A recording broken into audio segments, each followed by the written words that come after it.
রাতেই ছোলার ডাল ভিজিয়ে রেখে দিয়েছিলাম। পরের দিন সকালে একটা মিক্সার গ্রাইন্ডারে ছোলার ডাল, একটু কাঁচা লঙ্কা, একটু শুকনো লঙ্কা, নুন, মিষ্টি, একটা আদার টুকরো দিয়ে ভালো করে গ্রাইন্ড করে নিতে হবে। তেল গরম করে সেই ব্যাটারটার মধ্যে একটু খাবার সোডা দিয়ে ভালো করে ফেটিয়ে নিতে হবে। বেশ ৪-৫ বার করে। তারপরে এরকম বড়ার আকারে ভেজে তুলে নিতে হবে। এই শ্রাবণ মাসে কিন্তু এটা একটা ভীষণ ভালো রেসিপি। নিরামিষ অথচ অত্যন্ত লোভনীয়। আর তেলের মধ্যে এবার দিয়ে দিলাম একটুখানি গোটা জিরে, শুকনো লঙ্কা, একটু গোটা গরম মসলা আর আলু কেটে রেখে দিয়েছিলাম ডুমো, ডুমো করে সেগুলো একটু ভেজে তুলে নিলাম।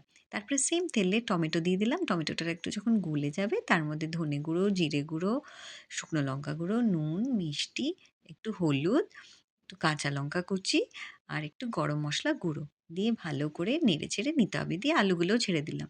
দিয়ে এবার নেড়ে নেওয়ার পর এবার ওই ব্যাটারটা যে আমি মিক্সার গ্রাইন্ডারে বানিয়েছিলাম সেই গ্রাইন্ডারের গায়ে যেটা লেগেছিল তার মধ্যে একটু উষ্ণ গরম জল দিয়ে ধুয়ে সেই জলটা আমি দিয়ে দিলাম। ওটাও কাজে লেগে গেল।